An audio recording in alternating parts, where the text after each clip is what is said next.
Hello, scholars. My name is Ira McIntosh, and this is Hypothesis.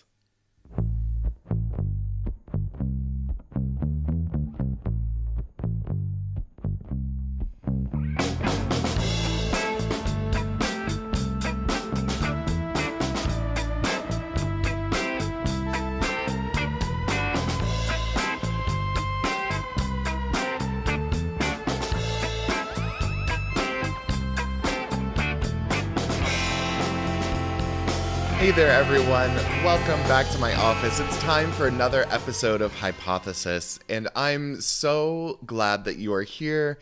I'm so glad that the episode that I have for you today brings a little hope and a little bit of encouragement. The news has been really heavy recently. I have found myself doom scrolling quite a bit and getting angry and feeling helpless and hopeless and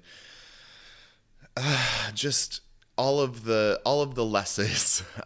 So hopefully you will find today's conversation just as enlightening and just as encouraging as I did.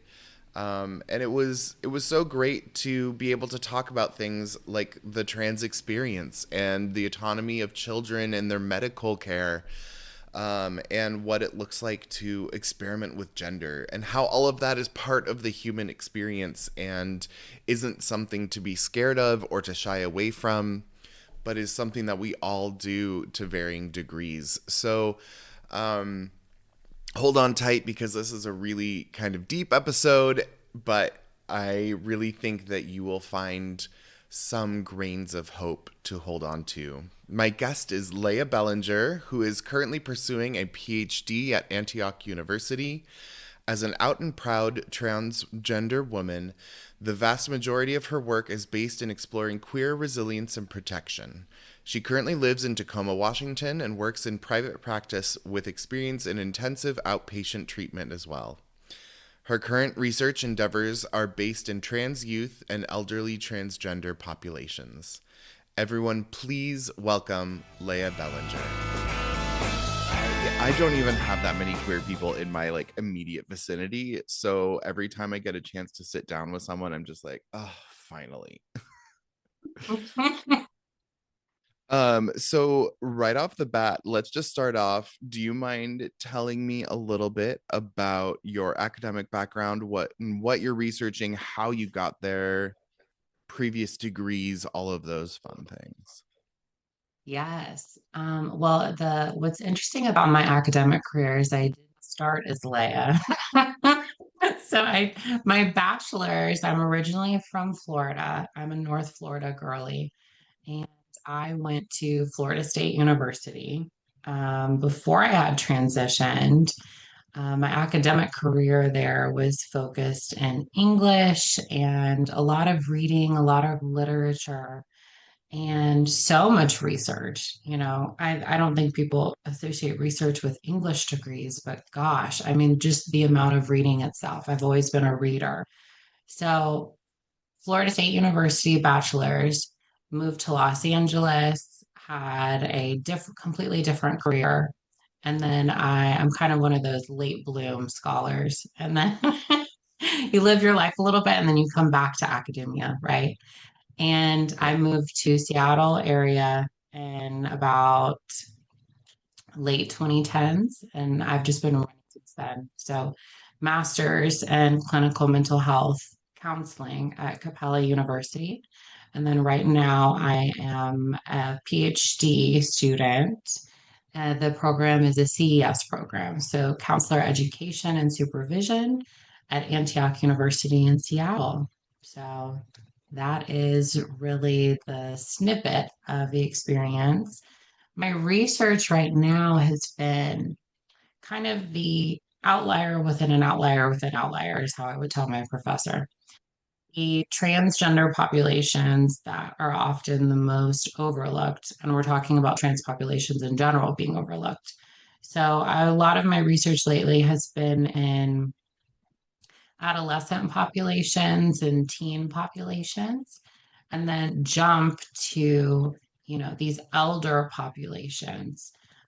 So these trans experiences, trans women and men that have been transitioning, gosh, I get so many messages, when I post on social media about these experiences and about these narratives. I get so much feedback from trans people saying, I've been transitioning for 28 years, or I've been transitioning for, you know, 32 years. And I think to myself, I'm 12 years transitioning, and some people would say that's a really long time. Doesn't feel that long, but it's been quite a trail of tears. And I feel as though my research is unique in the sense of it's personal and protective.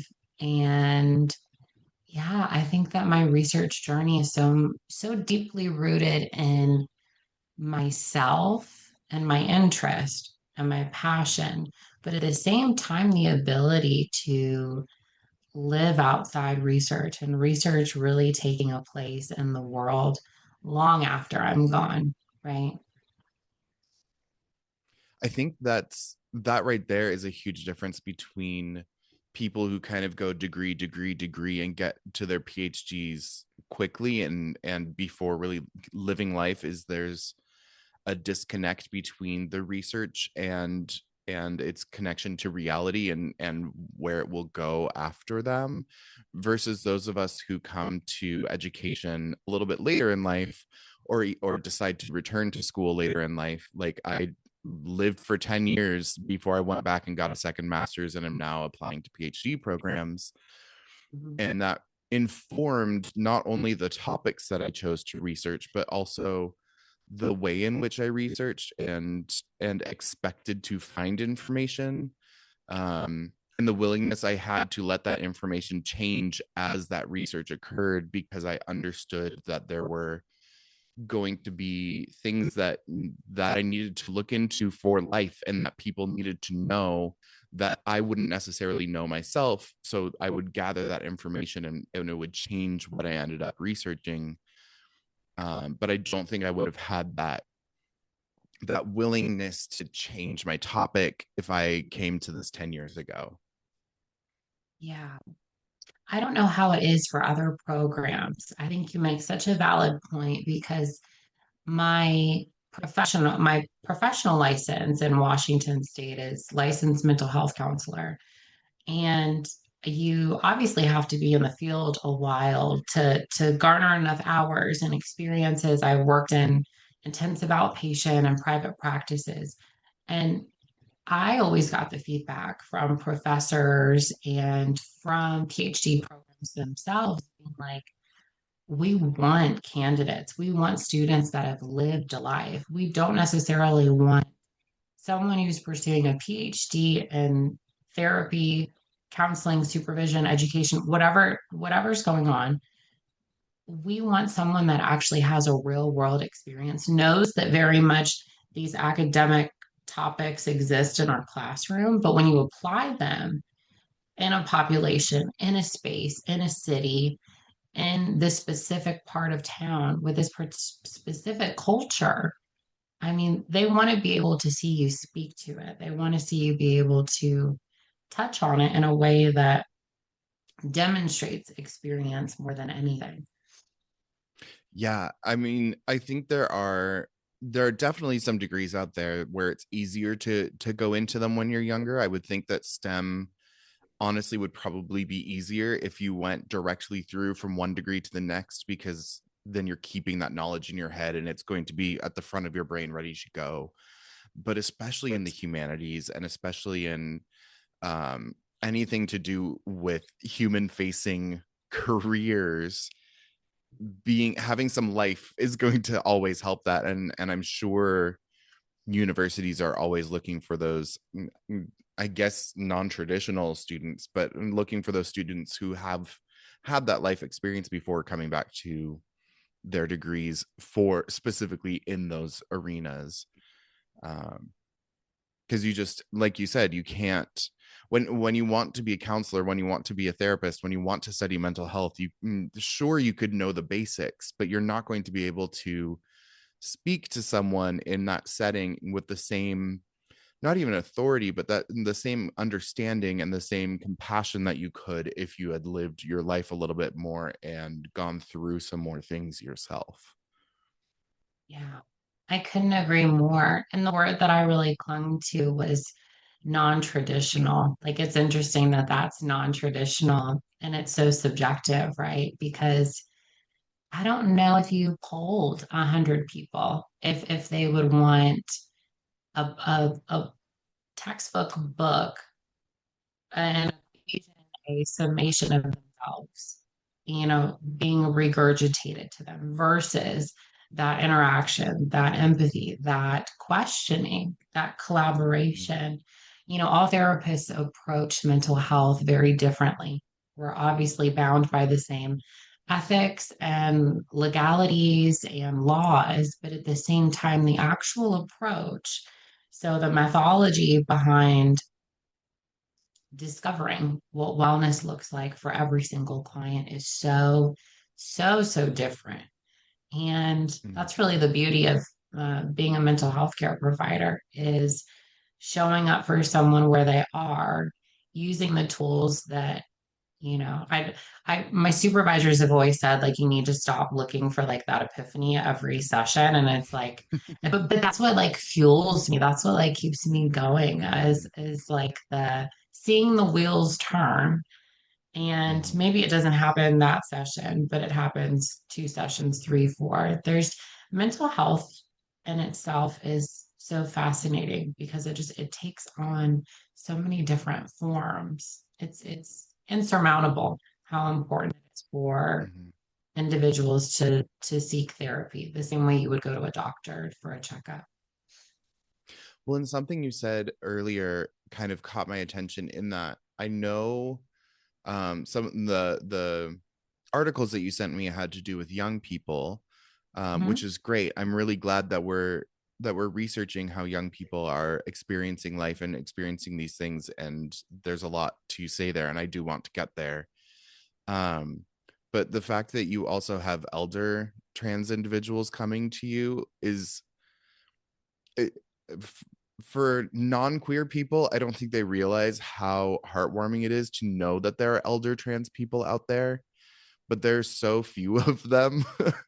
And I'm only laughing out of just like, I don't know. I'm not laughing because it's funny. I'm laughing because it's a lot of emotion to hold on to, but it's there just aren't that many of them. So when we get the chance to hear from them and get feedback from them, it is so special because they have lived a life that very few people in existence right now have lived and have had to overcome so many more things than so many of us have had to overcome, um, that at the risk of idolizing them, like that those are voices that you really do want to hear from and voices that we want to make sure are heard. Yeah, absolutely.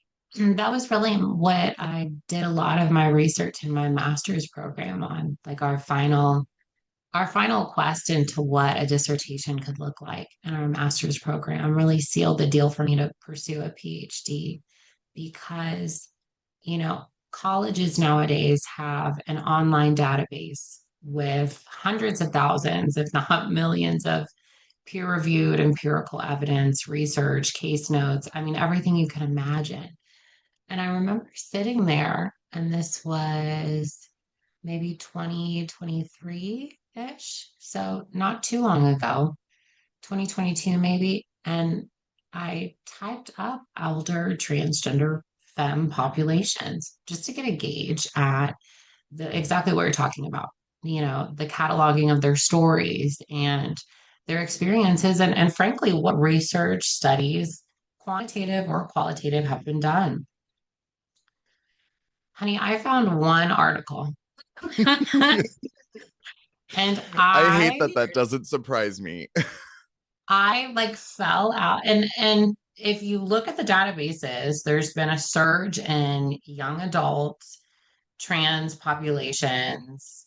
But we're talking like 20s and late teens. We're not talking about the outliers here. there's been a surge of research in the last couple of years. I don't know about right now, but in the last couple of years, there has been a surge in research. I've seen the studies, but as you can imagine, I mean, I saw your reaction. One article, I think I stared at my screen and thought there was an error. I wanted to like re-log into my account and think like, oh, there must be a glitch because there couldn't be just one article. And I reread this article maybe 50 times. It was a great article, it was a great study, but I said there has to be more. I can't think of I can't think of a lot of academic research topics where I can find one article about it, Yeah. you know? And I'll never forget my professor was like, "Do you want to change your topic because you don't have a lot to pull from?" And I was like, "No, you're missing the point." No, this means that it has to be written. But I I mean, know. it makes sense because on the one hand, you have straight people who wouldn't necessarily think about that population in order to research them. And then on the other hand, you have a generation of trans individuals who are used to hiding and used to not telling their stories for safety's sake. And Mhm. so they're not going to be as forthcoming or looking for ways to tell their stories on a mass scale, especially if a researcher comes up to them and says, "Hey, I'm writing." Oh, I'm sorry, your mic just went out.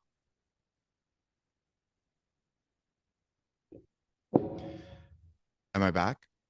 Yeah, now you're back.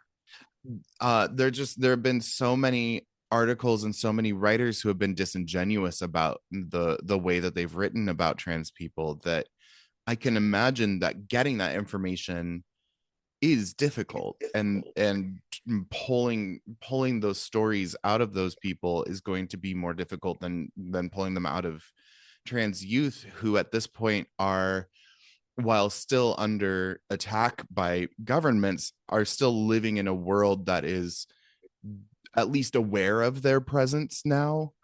um and so they're used to being able to speak out a little bit more. But yeah, the our trans elders are just a wealth of information that I wish we could tap into more. Yeah. And I completely recognize personal bias as a transgender woman myself, but I always thought society could have it's such an untapped experience and an untapped narrative, right? Of trans elder populations, we could learn so much from them because I mean, they've seen so many different sides of the world through different lenses. And I feel as though there's just such an untapped research presence there. And I don't mean just trans issues, I mean patriarchy and feminism and all of these things that make gender so important, whether it's performative, whether it's cultural. Well, I mean, I could go on and on about what gender means to everyone else, but gender in itself is so untapped in a lot of different ways. And I think that trans people really, we cause so much polarization and thoughts because sometimes we really are talking about things that we haven't collectively talked about as a society. Mm, We've talked about in dark rooms, or we've talked about in quiet, very minority spaces, but the conversation is so much louder than it's ever been. Therefore, why shouldn't the research be just as direct? yeah, yeah, that makes me think about how there's so much anger in the world around bathrooms and around who is allowed in where, and if it's an all women's gym, should trans women be allowed in there? And it's I've been mulling these things over in my mind because I know where I stand as a queer person. Like, I know my own beliefs, but trying as the sociologist side of myself, trying to put myself in someone else's brain and be like, how can you not get this? How does this not translate into your world? It makes me think about patriarchy and how absurd it must seem to people who aren't used to messing with their gender expression and exploring things, how absurd it must be to say, I know I have a certain amount of privilege in the world being born male, and I'm turning my back on that because that's not who I am. Like, I know that you socialized me in this way, but that's not who I am. So and it must look insane to people who their whole lives are defined by patriarchy. Absolutely. Absolutely. But that's really that power structure, isn't there? Like it's so outlandish for maybe someone who is cisgender, heteronormative from a privileged place going like, why would you do that? Like why would you self-sabotage and give up that Mm-hmm. power? It almost feels um like insurmountable, like unwavering in its ability to be understood, because when you have that much power and you know that it exists, it just doesn't make sense as to why somebody would give it up. And I was raised in the South, and gender norms and that just very heteronormative culture is just celebrated beyond anything, beyond behavior, beyond preference, beyond not really beyond a lot of things. So I know that through my own experience and through my own research that transness has so many different parallels in different cultures, but it's really in parts of America where sometimes transness has to be louder, because if it wasn't loud, it would just get mushed in no time. So it's I have so much respect and so much pride in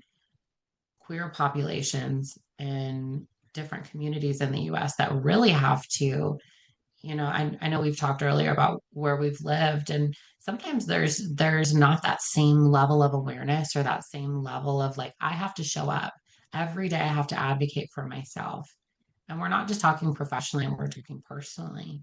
And it's really magic to Mm-hmm. see it happen in parts of America where people just refuse to be erased. And it's a very special, I know it's a hard time in history, but it's a very special time in history at the same time. Mm-hmm. I mean, I run across that fairly often in conversations about growing up in Seattle, living in New York, um, and then coming to France. People are always like, "Oh, well, you must not have faced a lot of adversity being gay. Like, there's not. You lived in very liberal places. Like, it must be great to have had those experiences." And then I have to tell them, no, the safest I've ever felt is being in France. Like, France, they Yeah. do not care. Like, they really, it's because there's a culture of if it doesn't affect you, you don't care. Like, if it's not in your personal bubble of things that you can control, you don't care. Like, if someone's wearing a wild outfit, people didn't even look here. Like, it's just like, great, whatever, who cares? Which is an amazing thing to experience. Even down here in Lyon, it's the same way. Like, you might get a couple and they'll just kind of look at you for a second and roll their eyes and keep walking. Like, it's not, you don't affect their day to the point of interaction. Versus in Seattle and New York, there were so many times where I'd walk down the street and hear the F slur yelled at me, or be sitting on the subway and have someone be like, what is that, sitting across from them, like in full drag, and people just like being really terrible to me.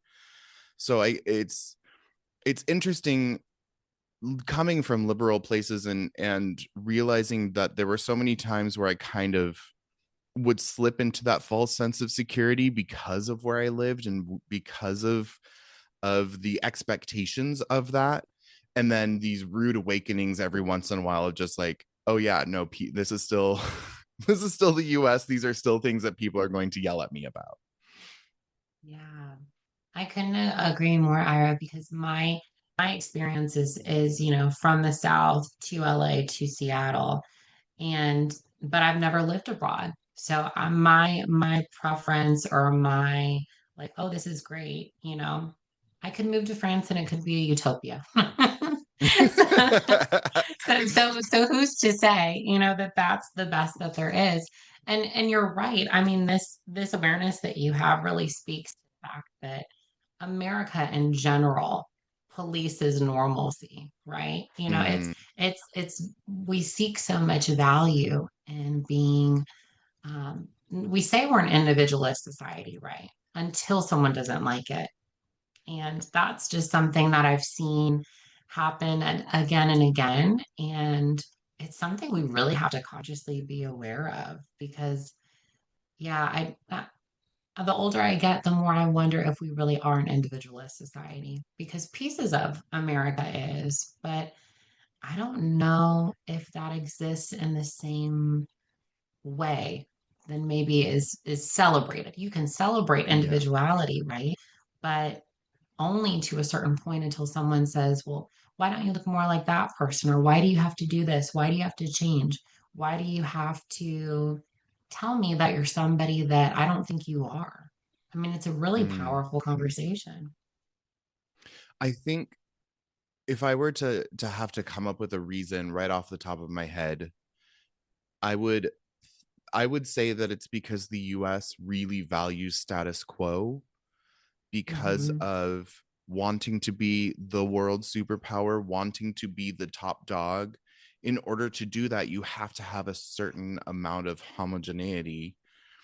I mean, you look at China, you look at Russia, you look at North Korea, you look at these countries that want to present themselves as the empire, and you have to be able to show that your people fall into line when you tell them to fall into line.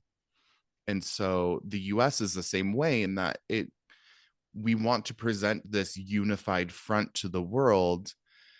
um I mean, not all of us, but our government wants to present this unified front to the world and has wanted to for generations upon generations, because I'm going all the way back to the revolution, because we had to show that we were a separate country. We had to show that we were formidable in and of ourselves.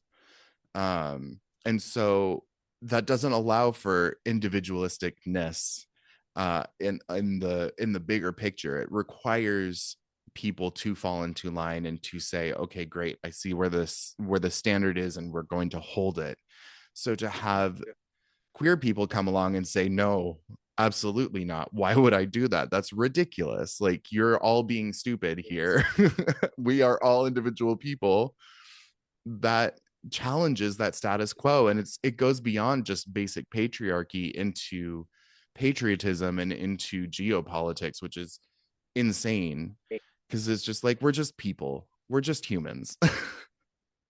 Totally. And I would say not just challenge, but celebrate. Like imagine celebrating transness or gayness or whatever your sexuality or gender is. Like it's almost like when we've changed the diagnosis, right, of homosexuality or gender identity, it's not as cut and dry mental health disorder, right? It's like we've reached Mm-hmm. a point where we're trying to understand collectively that there is so much more than diagnosing someone as ill or diagnosing someone as sick. We've reached a place really maybe more than ever historically documented where we're celebrating queerness and that just looks I guess very scary for certain groups of people that we're not hiding anymore that Mm. we're not going to work and in public spaces differently than we are at home and that is just so world breaking for some people. Versus it's happened, it's happening now more than ever, and that's exciting. There's a lot of things to be disappointed with 2025, but there's a lot of things to go like, okay, well, this is growth, you know. A lot of the times I tell my clients all the time, I'm like, you're growing, but what shouldn't feel uncomfortable about growing sometimes? We talk Mm. we almost like a fairy tale a little bit growth or transitioning in any way in our life. And Mm-hmm. it doesn't always have to be that way, nor do I think that it's designed to be that way. I'll always use with my clients like the metaphor of a flower, like opening the bud, opening into a flower. And and to some they may go, oh, that's beautiful. And I go, it's beautiful, but it looks like it's a lot of freaking work. And it looks like it's probably very uncomfortable.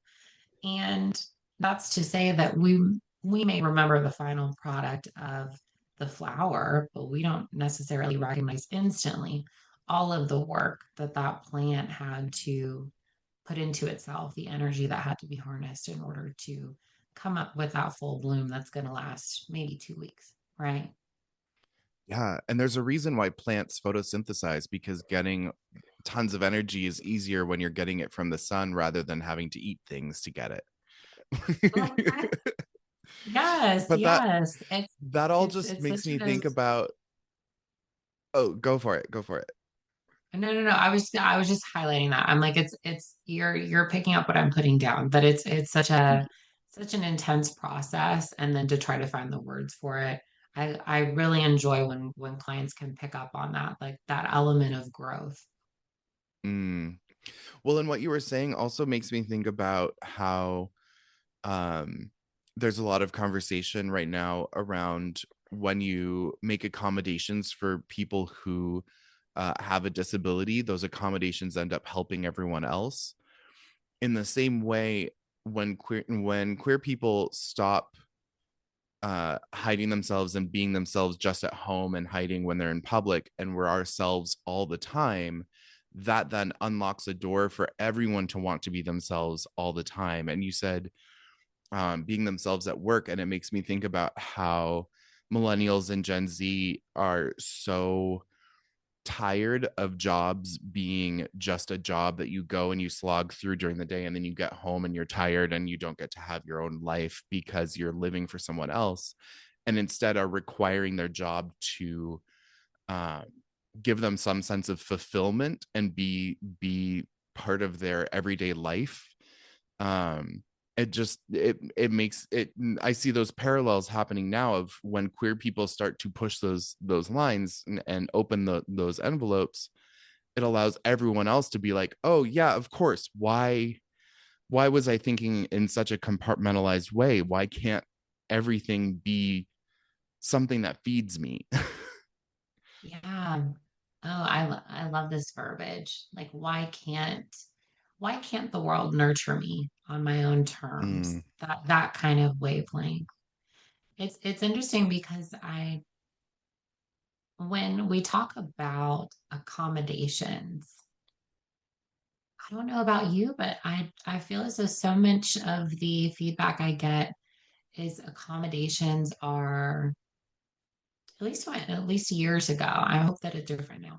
That accommodations are like, oh, this person is they can't operate in the world. Like they need help. Like mm, or that it can affect someone, and it's like, well, why don't I get that? You know, we've come so far from those attitudes of limitability that I mm, completely resonate with the why can't the bathrooms be for everyone? Why can't we discuss openly and collaboratively what it looks like to support one person and the rest of whatever we're talking about? You know, just because mm. someone is getting assistance or help doesn't degrade someone else's experience. And that kind of topic itself is really coming up a lot more these days.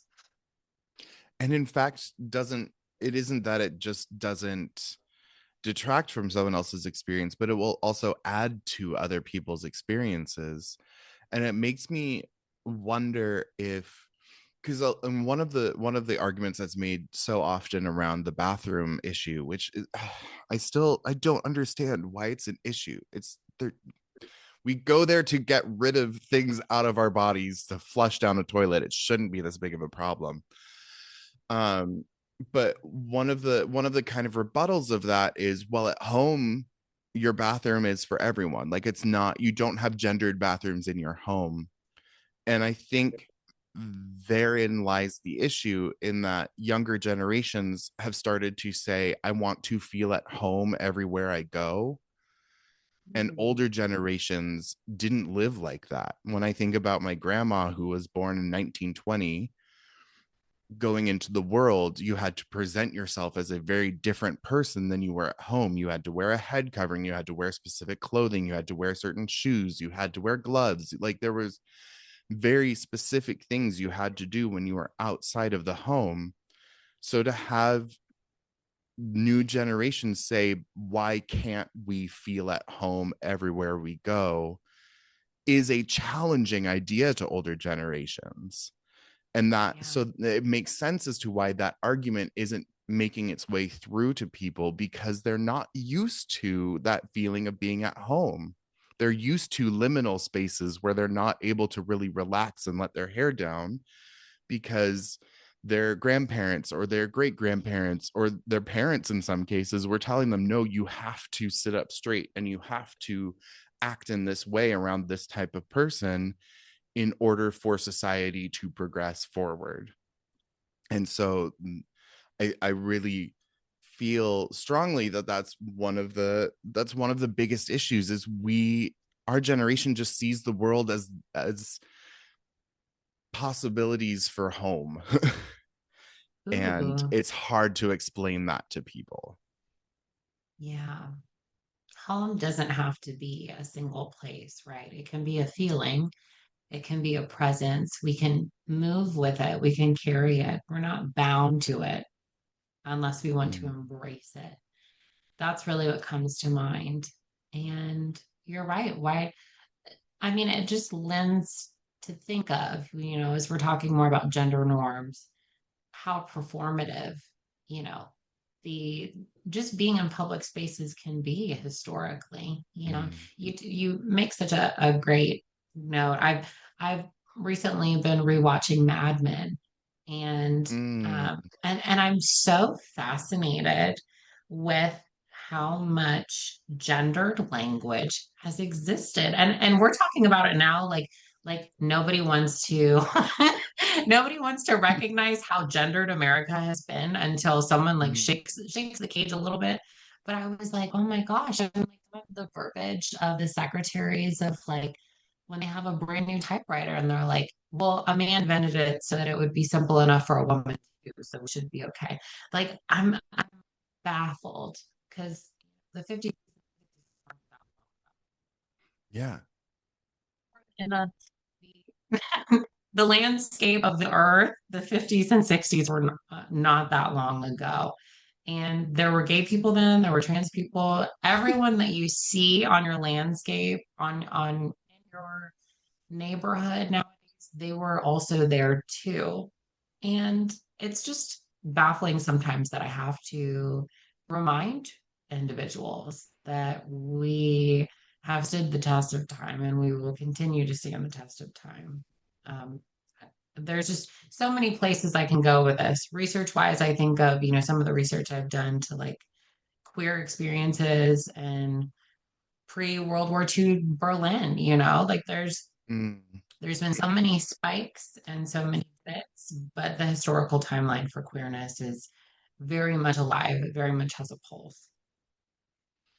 I mean, that's something that I bring up so often in so many conversations I have, that as humans, we seem to think that we are the kind of pinnacle of time as a species. When, like, okay, so my mom was born in 1954. Her mom was born in 1921. Her mom was born in like 1989 or 1889, excuse me. Like 1889 was not that long ago. Mm-mm. And on top of that, we talk about, people like to bandy around the idea that Cleopatra lived closer to us than she did the building of the pyramids, which is true. Yeah, The pyramids were built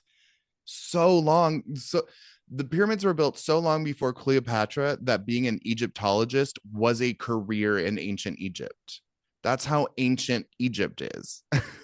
And yet, on top of that, our species of human has been around for around 30,000 years.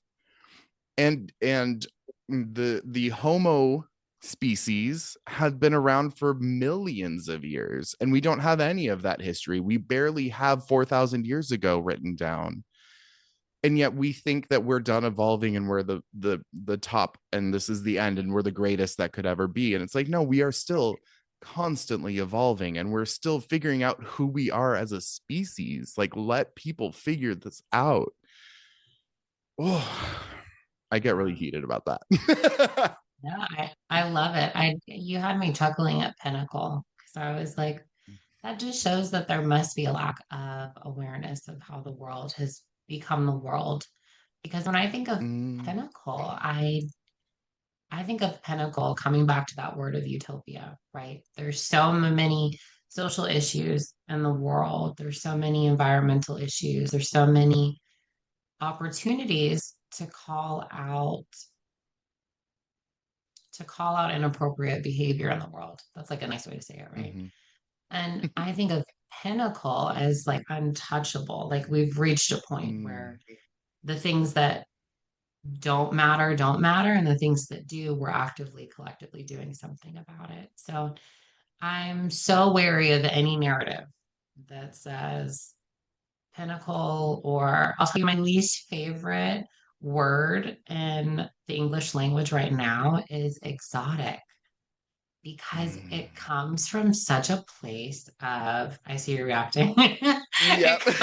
It Yeah. comes from such like an imperialist narrative. And Mm-hmm. it's my least favorite word because it is under the guise of celebrating or unique or adding uniqueness to something, but it's quite the opposite. It says that it's so disconnected from the world of someone that they have to say that it is otherworldly and not part of my world. Therefore, it is exotic. But it's so degrading. I could go on forever, but it's right now in my research, it is my least favorite word. Oh, absolutely. I mean, it is it when I think about the roots of like anthropology and the roots of sociology, the roots of those uh disciplines were in the quote unquote exotic. Like they were going into other places on earth that weren't England or the US and saying, how do these places compare to us and why are we better? And that's the attitude that has gone along with that for so for so many decades. And it's just decades, again, going back to the point of how young everything is. It's just been decades. It hasn't even been centuries really at this point. It's just been decades, and we need to calm down about all of that. Traditions are only traditions because they've been around for maybe 100 years. Europe didn't even add vegetables until the 1600s. Like, let's calm down. But let's let's turn specifically to your research right now because I would love to talk Yeah. about it because the articles that you sent brought up some really big questions that are being grappled with in the US right now. And when I say grappled with, I mean Republicans are just shutting them down and not letting people even talk about them. Um, so your the one of the articles that you sent, um, or I guess the paper that you sent that you wrote, and then the article that you sent, were really looking at trans youth and trans youth healthcare and how um, getting adequate healthcare and advocacy can help with their mental health, as well as their making their lives better in general. And it brought up a lot of questions to me in terms of clearly children in general need to be able to have some kind of a say in the care that they're getting. I mean, we've seen time and again the number of times CPS is called, they ask the kid says one thing, they ask the parent says another thing, and so they believe the parent, and then the kid is left in a terrible situation. So I was just wondering, in your research, have you come across ideas on how to incorporate um, children's ideas of their healthcare and their advocacy that could actually be used and useful, because I think it's so important for us to find those ways. Yeah. The first part of a lot of my research was understanding how scary this topic is to even talk about, to be honest with Mm-hmm. you.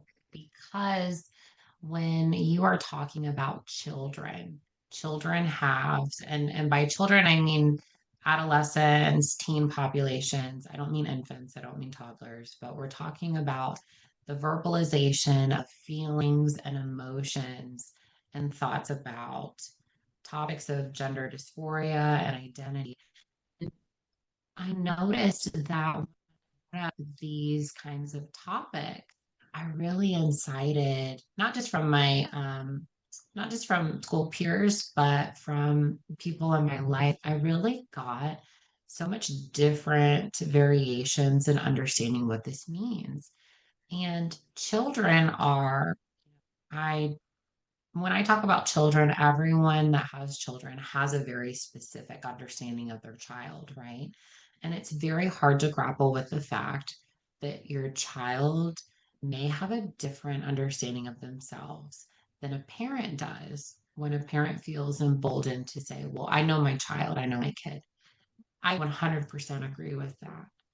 But there are things that develop within oneself that challenge this narrative, that challenge a parent's understanding of their child. It doesn't mean that they're not a good parent. It doesn't mean that they don't show up for their child.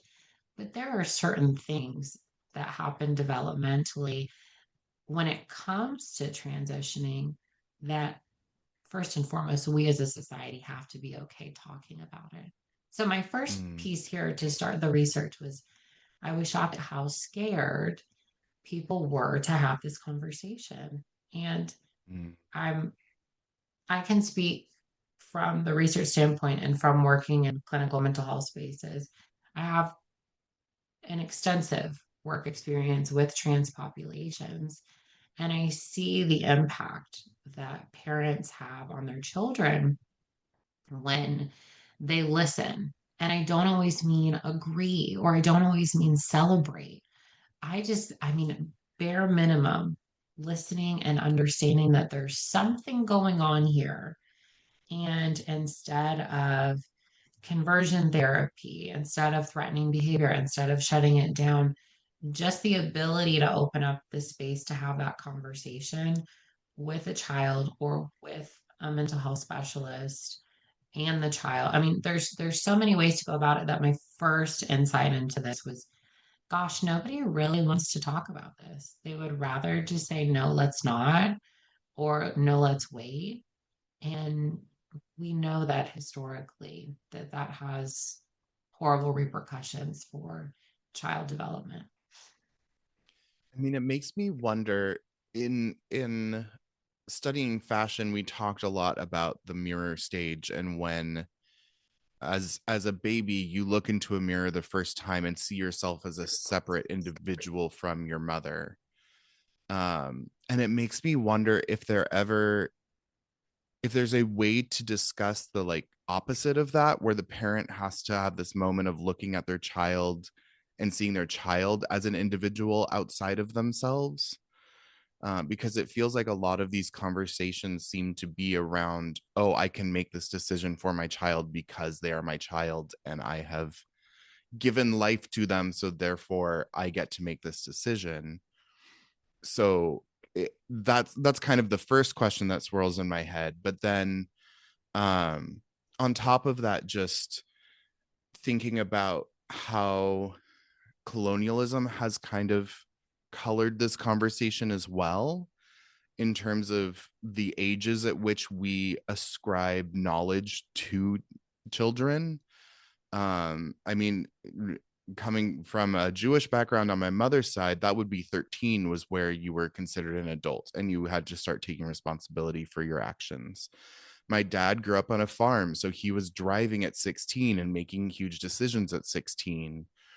But then in the greater society, it's 18 where you no longer have to take driver's ed before you get a driver's license. You can join the military, all of these things. So it's the question of when does a child gain enough knowledge of themselves in order to at least advocate for themselves in certain medical situations.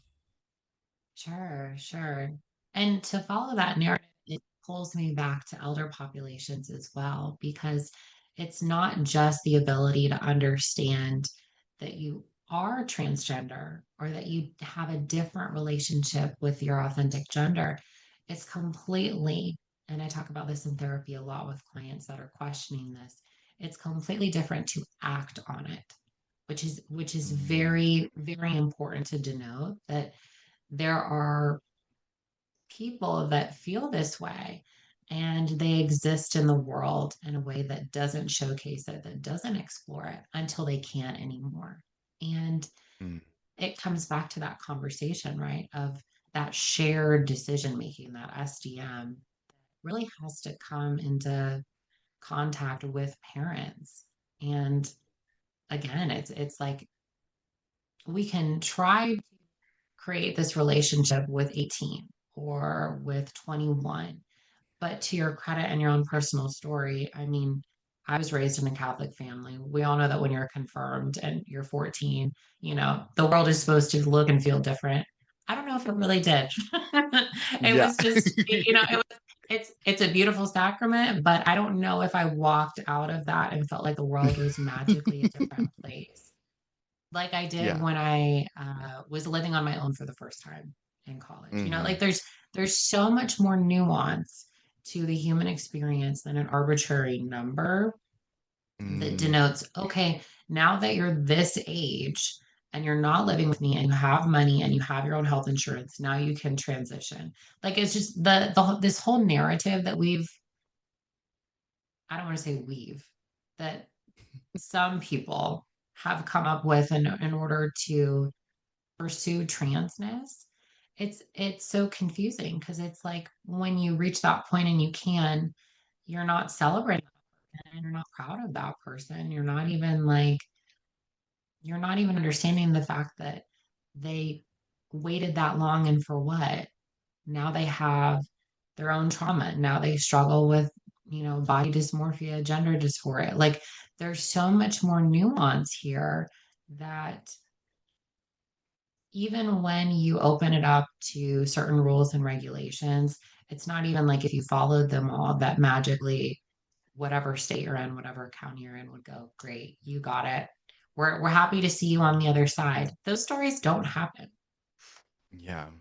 Well, I mean, even outside of transness, you look at I mean, most of my knowledge in research studies is going to be about gay men because gay men are so focused on in research Hmm. versus lesbians and trans people. Just, there's that bias. But there have been so many studies on gay men showing that they go through a delayed adolescence after they come out because you're finally able to grapple with those ideas of identity and you're able to have that first relationship and realize those firsts that most straight people have in grade school, like learning how to authentically make friends is difficult for gay men who come out of the closet later in life because you're having to relearn all of these things and go through a second social adolescence.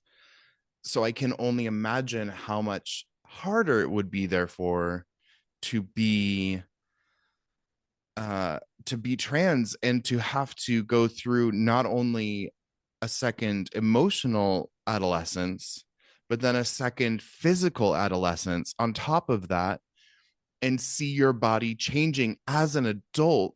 Like those body changes are insane as a child, like when you start getting acne and when you start getting hair and when like all of these things are happening, it's already insane as a child. So to see yourself having to go through that a second time as an adult must have insane mental health repercussions, and some of Yeah. those things could be aided if we listened to children.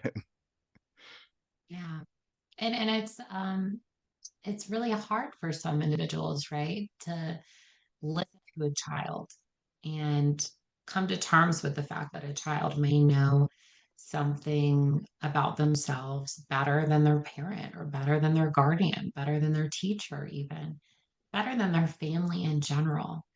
So it's that in itself is hard, challenging that narrative of I'm a parent, therefore I know better. My child's not going to tell me something that I don't know.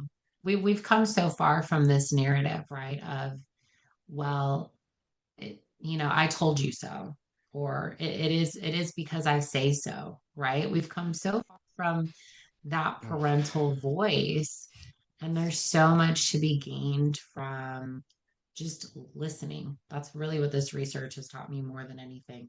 Where is the listening? Where is the authenticity behind showing up for a child beyond Mhm. this place of, well, I know it because I've you know I've been in your life long enough to know you. There's more than that. Mhm. Well, and in one of the articles you sent me, they were talking about how some of the participants in the study were wanting to just try it for a while, like not disclose to anyone else other than their parents, Mhm. maybe start hormones and just see how it goes for a year or two. Oh, sorry, your mic just went out.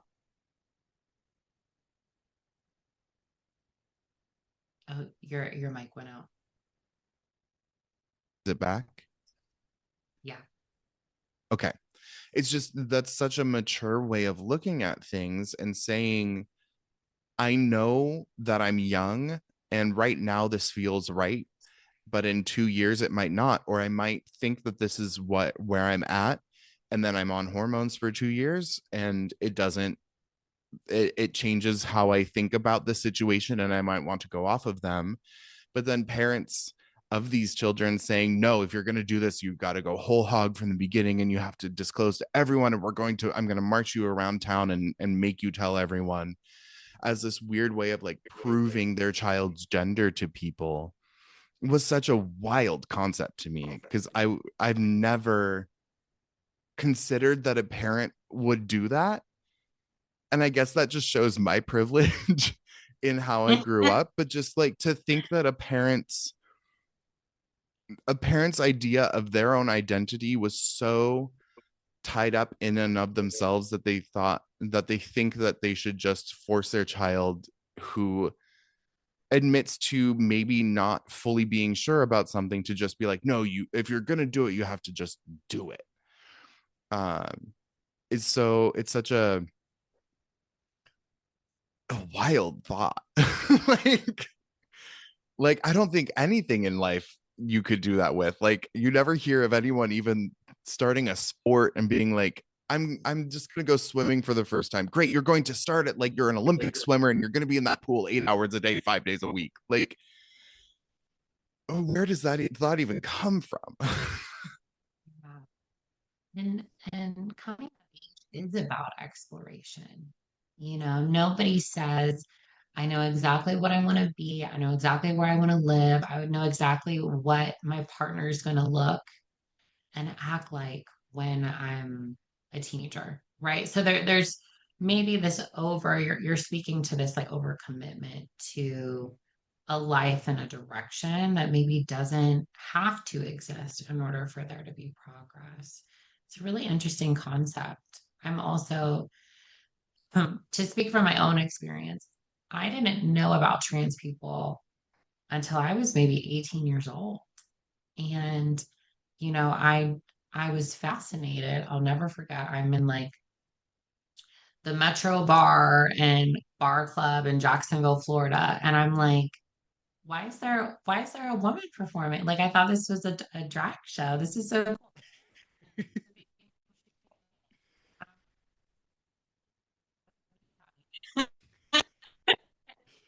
Expecting a transatlantic accent or something, I don't know, but I I just remember being so beholden to something really special and it just kind of starting to make sense for me.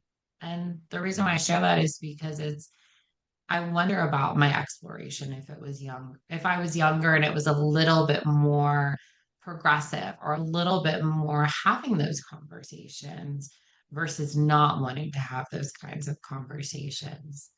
And we're not talking about another hard word, right? Indoctrination. We're not talking about pushing or pulling people, children, teenagers into a certain direction. We're talking about having that opportunity if so they want to talk about it. Some children are rest assured in their identity. And at that point in their time, they feel as though they don't have to talk about it. But there are other populations, as in that research, where there is questioning, where there is maybe an incongruence that wants to be explored. And those conversations don't equate to your child's going to transition in 2 weeks. It equates to we're exploring it together. We're looking at the possibilities. We're looking at what wellness, we talk about wellness constantly in mental health. What does wellness look like? Because it doesn't look the same for everybody. Yeah. I mean, yeah, it's I wish I had any kind of experience that would help me empathize better. Like I can sympathize, but as someone who, I mean, I consider myself non-binary. Mhm. um I don't talk about it a lot because it's not the hugest part of my life right now. Being a wannabe PhD student is the biggest part of my life, so I talk about that way more. But being non-binary, I see as much more of a political stance, and saying I'm purposefully taking myself out of a game that I don't want to play, rather than saying I don't identify with the body that I have, because I do identify with my body, but I'm not into this whole patriarchy thing. And I think Yeah. that's where that at least for me, that gender expression comes from. But I have never had a moment. I mean, I had a couple times when I was doing drag where there were moments where I was like, I am happier in drag than I am out of drag. Does this mean that I am a woman, or does this just mean that I hate my body and I hate who I am when I'm not in drag? And what it ended up being for me was I was unhappy with my life, and drag was such an escape for me that I was able to enjoy myself as my real authentic self, because I was basically in a clown costume, and that allows you to do more than you could if you were out there in a suit. Um, and so for me, that journey didn't go in that direction, but for so many it does. And that's part of that exploration that you're talking about. And I think that's why there was so much conversation for several years there about children doing drag too, because it's like, oh well, drag is inherently sexual, and I'm like, no, but it's inherently gender play. And that's why you don't like it, because these kids are getting to explore themselves and explore what it means to be human, and you don't like that they're doing that because you can't control it. Yeah, absolutely. Absolutely. Again, policing normalcy, right? Mm, Policing and categorizing people, it's, we live in a society sometimes that is so quick to say that's wrong or somebody stop that versus looking at it from a different lens or just taking a moment to celebrate something that maybe we don't understand, but that doesn't mean that it's less than, right? So the fact that children want to express themselves, that they want to play, so to speak, because I mean, play is a great way to describe it, right? That should yeah. be normalized, that should be celebrated, that should be not taken as an opportunity for a child to internalize, gosh, I need to be a different person for somebody else. Because Mm, I'll tell you, there are snapshots in a child's life that they will spend decades analyzing as an adult. I mean, I remember the first time that I really sat and can remember myself policing people's gender. And it was after I'd started drag. I'd been doing drag for a few months, and I went to a Christmas show, one of Dela's Christmas shows back when it was at the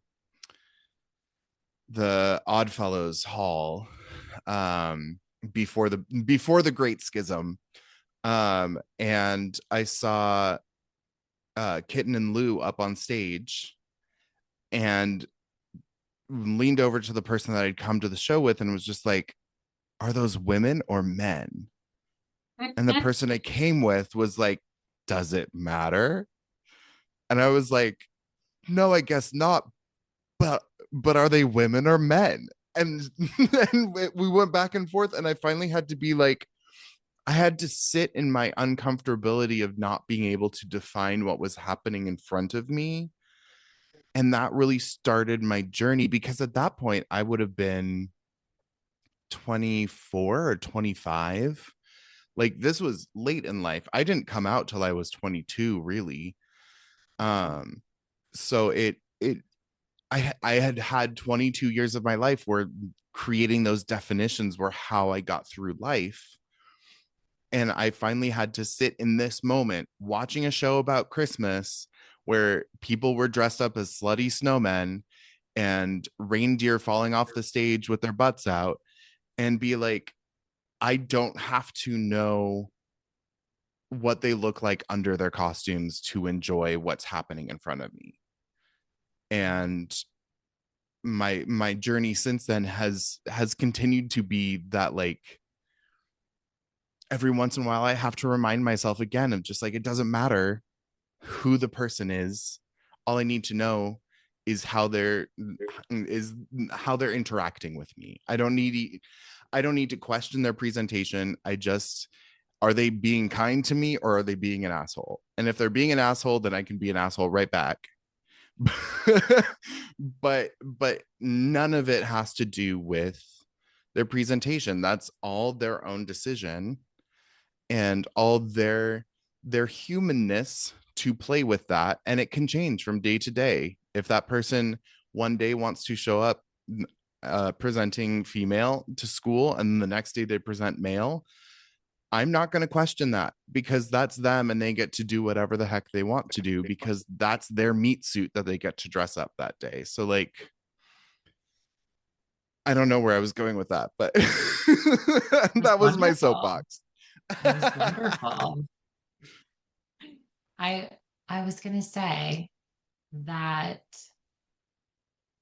I feel like this story that you're sharing is so important.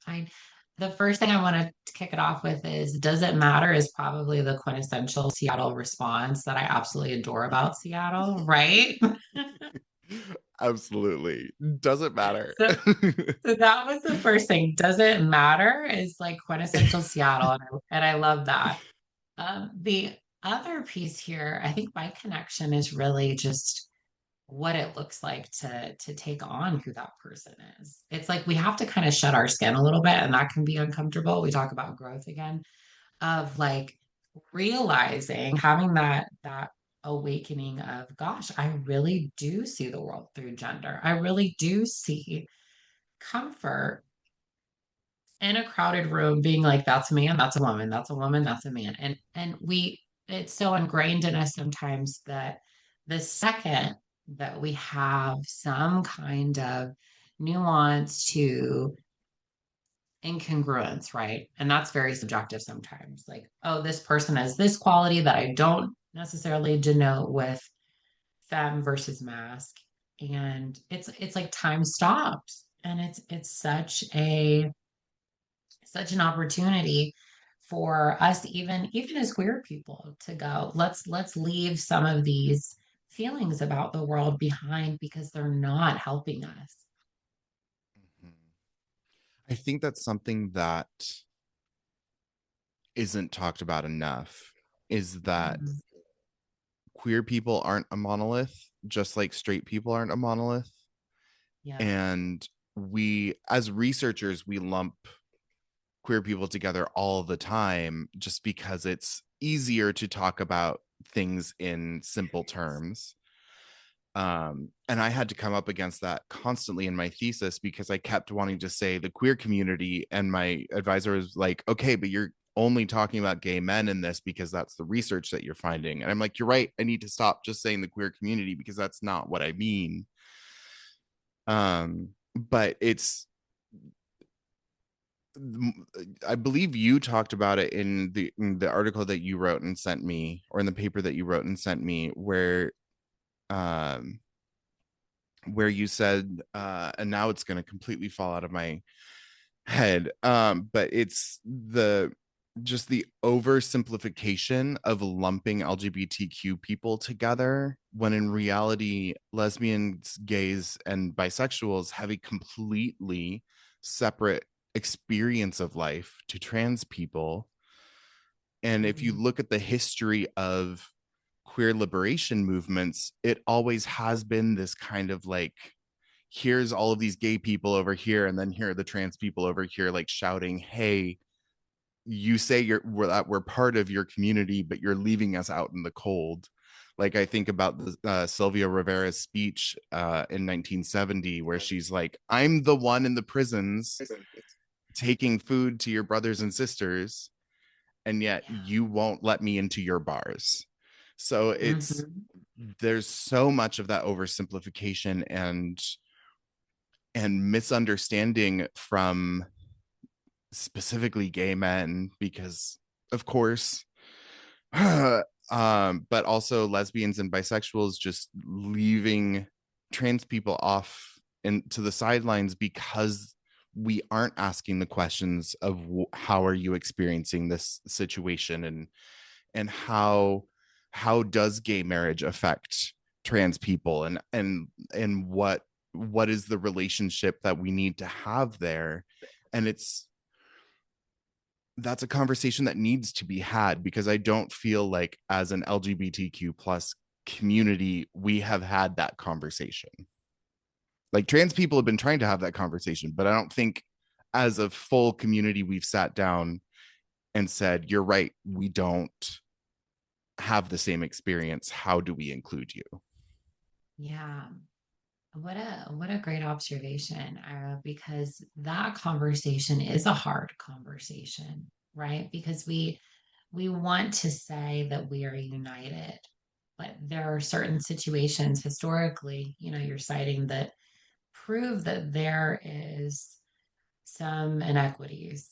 And I I remember how hard it is sometimes in research because there's so much about, let's say, like cisgender gay male populations, right? Where the majority of the study is white. Sometimes, and in PhD programs, I think a good PhD program will teach you that not all research is equal. And there is something to be said for really peeling back the layers of research and not being afraid to go. I can use part of it, I can use this piece. I don't know if I can use this or that, or sometimes even just Mm-hmm. kind of tossing it and moving it on. Sometimes we believe that, because something is published, because something has gone through a certain level of procedure and policy and expectation, that it is, oh, we're coming back to our word, pinnacle. Yeah. And untouchable, right? It's in the Mm-hmm. database. I hit all my tabs, it came up. It must be good research to be here. But the actuality is we have our own voice, we have our own minds, we have our own critical process. And when you look at that research, you have to be able to dig in and go, okay, this is research. This was well done. It's just not the research that I'm looking for. Yeah, I'm tagging on to that. Just because something is peer reviewed and stands up to scrutiny doesn't mean that it's always correct. It just Totally. means that the author was able to show a certain level of logic, a certain level of reasoning, a certain level of research that went into something to say, okay, we can publish this because clearly this person has done their due diligence, even if we don't agree with their end conclusions. So you can't just read everything that's even peer reviewed and say, well, this must be true. I mean, it's the same thing even in the hard sciences. The hard sciences are constantly being refuted. Like that's just being human. That's like we can't grow if we aren't willing to say that some research that's been done is incorrect. Like we have to be able to push back against things and say, no, no, no, that was true maybe 10 years ago, but now we know this, this, and this, that if we add it to it, it does not come up to the same sum. Um, yeah. No, it's absolutely correct that just because research meets the criteria to be peer reviewed, right? You know, there's something to be said for the why. You know, why does that Mm, research exist? And sometimes, you know, if w- sometimes we can't even ask that researcher, right? You know, we maybe they don't exist anymore. Maybe they've moved on to other things. Maybe they're in a different field. You know, it's there are some times where I'm left wondering, you know, what was the point of this research? Because the voice that comes across to me, I don't know of. And if I don't know the voice of research, I'm very critical of it because I know that voice and research is so important. And when you know, my bachelor's was in English. And when I hear voice, I think of like poetry and I think of like the direction and the inflection and all of those things. And then I got to my PhD program and I was like, it's different, but it still has some of that essence of when you are reading research and you go, gosh, I'm inspired. Gosh, I'm being moved to a certain direction. Gosh, I'm seeing the challenge. I'm seeing the yes, but right to research. And if you can't follow the voice, you know, I'm like I said, I'm just so critical. And it's a quality that I don't challenge in myself. If I feel as though this research is too two dimensional, then I'm mm. probably going to move on. Doesn't mean I won't come back to it, but I'm probably going to move on to find something better. And that's incredible advice that I wish more researchers would listen to. Don't look for the research that only serves you. You have to take into Mhm. consideration everything. The same way we talk about these hard topics, right? You know, younger individuals transitioning, you have to listen to opposition. You have to listen to pro. You have to listen to maybe the people that are in the middle to this kind of topic. There's so much polarization here that a real argument and real research considers everything, not just the direction within it. Well, and I think that's something that I was taught a long time ago that really has stuck with me is that everyone comes to their opinions logically. It may not be good logic and it may not be sound logic, but everyone comes to their opinion logically. So if you come to a conversation with someone assuming that they don't have good reason for what they believe, then you're already starting from a negative space and you're not going to get anywhere with any kind of a conversation. Same goes for research. If you assume that what you're reading, if it disagrees with you, is coming from poor research, then you're not going to be able to make your opinion stronger or learn from what you're researching. You have to assume that everyone has come to their opinions reasonably in some way, shape, or form in order to have conversation. Yeah. And And that's that's the so hard hard. sometimes. You said it. You finished my sentence. I was like, that is so hard, Ira. It's so much easier said than done. As someone that's openly trans, that's a mental health professional, that's in a PhD program. sometimes I show up in rooms, Ira, where there is nobody like me. And that's, I like to see that as, queer revolution, right? Like that is in itself protest, showing up in rooms where you're either the first to walk in or you may even be one of the last, but you're still pushing that boundary. You're still pushing that envelope of, that is queer representation. And regardless of what direction the company, the organization, the government takes, the fact that we're still showing up, we're still showing up. So it's when I'll never forget. I had a client once say, I've never, they were older, transitioning, an elder STEM population. And I remember them saying, like, I've had a lot of therapists in my life. I've had a lot of doctors, mental health professionals, psychiatric nurses. I've never had anyone trans ever talk to me about being trans in my life. And I want to say they were in their 60s or 70s. And Mm. all I could think of is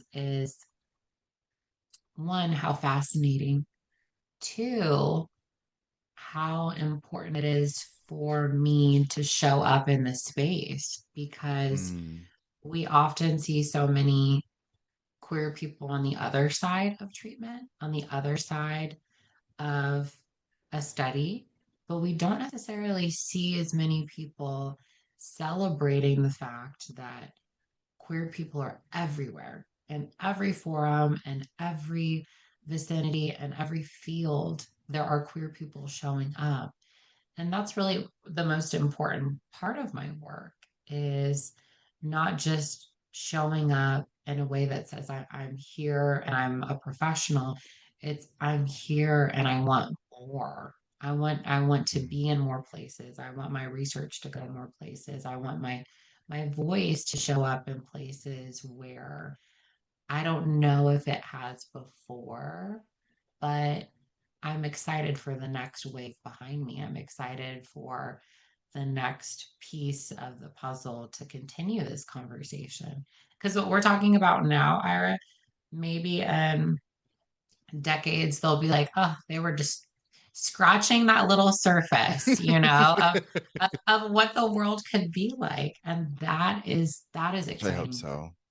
Yeah, that's what gets me up in the morning. It's progress. Hmm. On that note, let's transition into the synthesis questions. So at the end of every episode, I ask a series of 7 questions of all of my guests as a way to wrap up. And let's jump into those.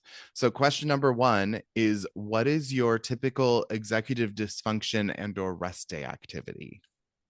Ooh, executive dysfunction rest day activity. I love to binge a good show. Mm, I love a hot coffee and a cold walk. That will just get me mm. together. Well, you're It's the you're in a good ADHD city in for me. that. It's the um ADHD in me. I have to have the hot and cold. Number 2, what is your favorite setting for working on your research?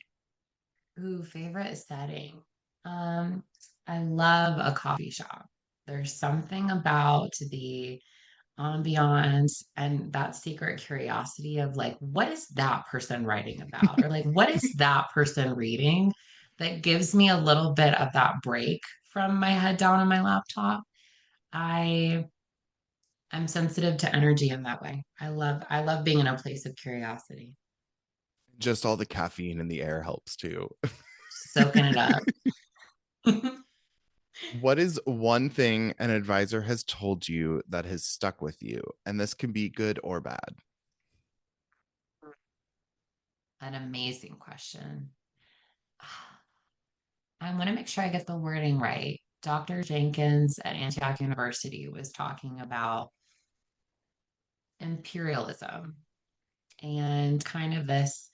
Western world approach. And she said something along the lines of nothing can be reclaimed or rediscovered. And Mm, it stuck with me so deep. I want to make sure I'm getting the wording right. I wrote it down instantly as she was telling me it.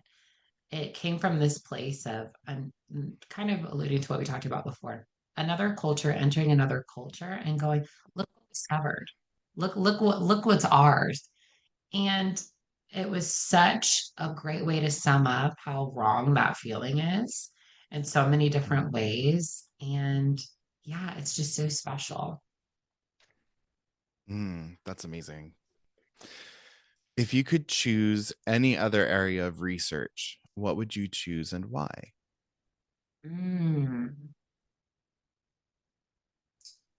I really enjoy working with veteran populations.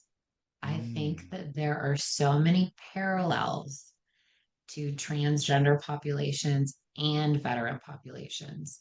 Sometimes they meet in the middle. You know, there are clients and subpopulations that are both, which again, really love to work with. But there's something about societies turning a blind eye to serious concerns and serious lackings. That's my next word of saying it, lackings, and their approach and valuing of individuals. So if I mm. wasn't doing research in queer community topics, I would definitely seek out veteran topics as well. Yeah, more research needs to be done into veteran communities. It's wild. Yeah, Oh, nothing like people that society likes to discard, use and I discard. know. Who is one other academic whose research you really admire? Oh my gosh. Well, I had a professor named Dr. Anthony Vida, and he, do you ever meet someone in your academic career and you almost get like this childlike feeling of, I want to be you when I grow up? Like that's very much what he instills in me. And the reason why is because his classroom is a setting to talk about the application to the world. And Mm, some classes feel like, okay, here it is. Almost like we were talking about when you leave work and it's work. Like, here it is. Here's the topic. We'll talk about it next week. Bye. And then we leave. His classes and his research, he's very, I would say, really runs true to counselor education and his scope of research mm, and practice. And when I listen to him, it's never limited by the walls of the classroom. It is, I can take this information, I can take this research, and I can apply it to my future career path or a client population that maybe I will work with someday, inevitably. But I have this reference point. So he really inspires me because it's not based in the classroom solely. It really is that real world application that as adults, once you get to your PhD program, I mean, you're on the trampoline. You're getting ready to jump off into something very deep. yeah, those experiences are the most helpful when you have a professor that actually realizes that research lives outside of the classroom. Totally. What is a question that you've never been able to answer? Oh my gosh, a question that I've never been able to answer. Oh gosh, I think this is like the TikTok in me. Why people why people are so concerned with knowing if someone is transgender or not. Mm, Because I, we can hypothesize, right? You know, coming back to this whole concept of what is normal, what is safety, what is knowing who this person is and that they're non-threatening. We can go to the core of psychology for that. But in 2025, 2026, right? I just don't understand why people care so much. Again, you know, like I said earlier, 30 years existing, 50 years, thousands of years, trans people have existed. And now all of a sudden, someone's kind of knocking on our doors and our windows, being like, what are you doing there? Like the beginning of Shrek. Get out of my swamp. Exactly. Exactly. And my last question is, what font do you wish you could use to present your research? What font? I don't know. Gosh, I want to say the typewriter, the very Ooh. typewriter-esque one, kind of a vintage. It feels very official, right? Whenever it changes. Mm, Not the most legible in my elder years with my glasses, but feels very professional. I understand. I get it. And where can people find you online? And do you have anything upcoming that you would like to promote? Yeah, I have a presence on flow art therapy. That's really where I do my private practice at. I do a lot of TikTok explorations of queer topics, trans experiences, my life. So Let Go with Leia is my TikTok. And I'm really excited to really get into this mindset of publishing and really starting to look for this ever growing pot of topics to explore. So don't worry, I will send you my research as soon as it's out. Perfect. Well, thank you so, so much for being on the pod with me today. I've really appreciated getting to talk to you and talk to a fellow Seattleite.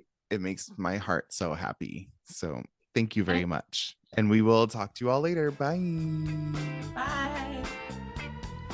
I just want to say another huge thank you to Leia for being a guest on my podcast. It was so much fun getting to reconnect with you after all of these years and get to talk about a subject that is near and dear to both of our hearts. I hope that this conversation, like I said, was encouraging to you listening, and just remember that no matter what you're going through, there are people out here who are pulling for you, and there are always resources that you can turn to for help and for information.